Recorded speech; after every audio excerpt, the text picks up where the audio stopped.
দেখো বন্ধুরা, চিত্রির মেলা বসেছে আজকে। দেখো বন্ধুরা, সবাই আসবে।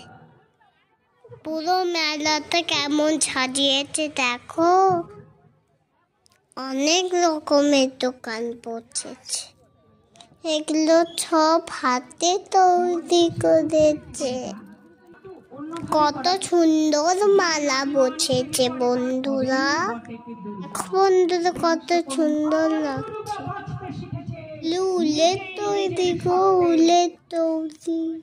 বন্ধুরা, এগুলো কুলোর। বন্ধুরা, আমরা তেজের মধ্যে কি দেখতেছিলাম? হ্যাঁ, অনেকগুলো ইন্সট্রুমেন্ট। হাতের জিনিসগুলো কি দারুণ। টাটা বন্ধুরা, আবার দেখা।